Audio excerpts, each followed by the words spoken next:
Should we be worried, Resident Evil, that you went with Requiem as a subtitle? That is to say, a memorial for something that has died? Then again, perhaps it's overdue, considering how many times Resident Evil as a franchise has had to resurrect itself, which raises a question. Resident Evil has worn so many faces over the years, which one are we memorializing here? The claustrophobic, unnerving survival horror of its origins, or the over-the-top gonzo action horror of the Resident Evil 4 period? Hey, why limit ourselves, cries Resident Evil Requiem. Let's do both! Can we also call back to the recent first-person, more character-driven ones? The more the merrier, Resident Evil 7 and 8. Come on in. Don't forget to also turn into a big pile of shit. Oh, piss off, Resident Evil 6. Who keeps letting you in here? I'm a numbered sequel, bitch. I'm still canon. I've got my own parking space and everything. So, in a callback to one of the earliest traditions of Resident Evil, Requiem is split between two protagonists, one male, one female. But instead of them both basically playing the same, except one gets a lockpick and the other gets biceps like he's smuggling small playful dogs in his arms, the two here have vastly different gameplay styles. On the one hand, we have Grace Ashcroft, a tiny, nervous schmoll bean, who doesn't have a single line of dialogue where she pronounces the first consonant less than 3 times, and who we play in first person, trying to sneak around and hide from monsters as much as possible. Then every now and again we switch to third person mode to play as series mainstay Leon S. Kennedy, as he kicks the fucking door in and yells, "I heard someone was trying to build atmosphere," before taking a fucking flamethrower to the curtains and breaking out machine gun karate on the zombie horde. The story opens with Grace, an FBI agent, somehow, maybe she got in under the useless twat recruitment drive, going into a spooky abandoned building to investigate mysterious deaths, zombie encounter, blah-de-blah, fairly typical sort of introduction, before she gets kidnapped by the inevitable smug mutated villain, who for today's performance will be played by Heath Ledger's Joker if he got assimilated by the Borg. He takes her to a spooky hospital, a unique setting that survival horror has only explored 18 or 19,000 fucking times. What matters is that the first section in the hospital is some damned effective shit. You're creeping around avoiding this reject bloodborne monster in the dark, messing with lighting mechanics, and you really feel Grace's full-blown whimpering terror. The monster even invades the room with the typewriter. That never fucking happens. You can't do that, I called bases. And then, at the end of this section, we flip channels to Leon, marching into the exact same hospital and proceeding to get into a chainsaw duel with a room full of zombies in sexy doctor and nurse outfits. And he hasn't missed a step since his RE4 days, either in his kick-ass fighting skills or in being terrible at one-liners. It might sound like a lurching tonal shift, but honestly it works. Grace's gameplay is so unnerving that it's a welcome relief to take a break and play as an actually competent person for a bit, to give our knees a chance to re-solidify. I could have gone for the game switching perspectives more often, actually, because after this we're stuck as Grace in the hospital for a prolonged period, doing the usual thing, exploring the map, finding the keys, solving the incredibly contrived puzzles, and wasting a lot of bullets on the space slightly above and to the left of zombies' heads, or maybe that's just me. Things never quite reached the heights of tension they did at the beginning, though, and by the time the hospital section was over, Leon's next bit came like a freshly hydrated pot noodle to a hungry man. He snipes, he roundhouse kicks, he says bad one-liners, he meets the boss monsters Grace has had to sneak around for the last 3 hours, and very cathartically beats them so hard they'll have to stick Q-tips down their ears to brush their teeth. Except I couldn't help glancing behind the curtain and noticing that there were an awful lot of pot noodles stacked up. You see, the second half of the game is mostly Leon, and I noticed right after Requiem's release a lot of social media posts to the effect, "Boy, this game's really good so far," from accounts that all went mysteriously quiet after enough time had passed that they could reach the halfway point. Things start going downhill in Leon's first section in the ruined city when I started thinking, hang on, I'm feeling something. Sort of like being very slowly run over by a car loaded down with history books. What's the word for that? Being alive during the second Trump presidency? No, wait, boredom! That's what it's called! I'm really fucking bored! Because the environments are all samey, ruined buildings full of generic zombies. All the fear and tension is lost because it's in broad daylight, and our objective to gather machine parts to complete a bomb feels very... what's the word? Workaday? Like we're playing through Leon's commute? It's also when the game starts awarding points for combat that can be spent on weapon upgrades, and that doesn't help, because now it feels like we're helping Leon fill out his tax return. But during this time, the game keeps dropping random boss fights on us that come out of nowhere with no explanation and piss off just as fast. A giant spider appears, you kill it. A giant plant monster appears, you kill it. Fucking Mr. X from the RE2 make appears, as in literally drops through a ceiling, like the fucking Kool-Aid Man. Hey kids, remember me? Yeah, I remember it took a lot longer to kill you last time, dickhead. Hey, what do you expect for 5th billing? And as Leon closes in on a, you guessed it, secret umbrella underground research lab full of monsters in apparently very shoddily made glass tubes, designed to fail the instant they catch the merest whiff of protagonist energy, I get a sense the game has turned into a Resident Evil Greatest Hits album, curated by an easily distracted 6-year-old. There's another villain besides Borg Joker, who when I first saw him I thought was Albert Wesker, and my little heart skipped a beat because that meant Resident Evil 5 was finally being jettisoned from continuity to the delight of a grateful nation. But no, he's an entirely unrelated sunglasses, slicked back hair, sharp suit wearing, smug, superpowered corporate prick. And as I was reeling from that disappointment, the lab self-destructs while we fight a giant wall of snot with various conspicuous glowing weak points. In other words, the formula Resident Evil conclusion, and not even a particularly wholehearted stab at it. So I left the game feeling deeply let down. Tried a new game plus, but found I couldn't enjoy the good first half anymore now that I knew what it was was leading to. It'd be like trying to warm myself on the spark of a lit fuse connected to a big bomb full of shit. This is such a consistent pattern with Resident Evil games. They start with a cool horror scenario or set piece that works perfectly well without context, but then have this pathological need to explain it all at the end in a secret lab of some kind, and the explanation is inevitably nonsensical twaddle that retroactively ruins all the lovely intrigue. And I'd have been more satisfied if they just said, it was all done with magic, who cares? You know, like what Metal Gear Solid ended up doing.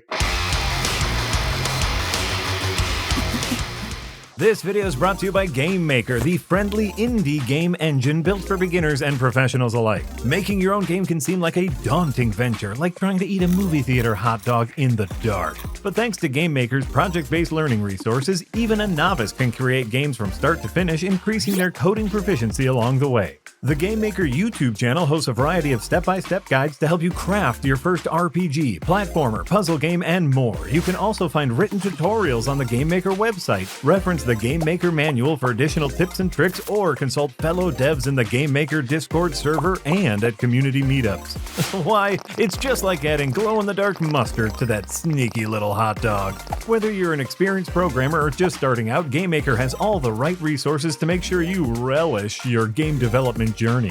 Head on over to the link in the description and bite into game making today. Hello, me again. Don't worry, I'm not going to plug the Patreon this time. Just reminding you that last week my latest novel, Will Leave the Galaxy for Good, finally got a Kindle edition released on Amazon. Two things I was wrong about I need to address. Firstly, I understood that the paperback would come out the same day, but apparently not. It needed a bit more approval time, but hopefully it'll be out soon, if not by the time this goes out. And the other thing I was wrong about is that I am going to plug the Patreon, actually. Patreon.com/secondwindgroup. Go there and give as much as you want a month to help us keep going, paying the bills and creating content like this. Go on, help us out, please. I'll be your best friend.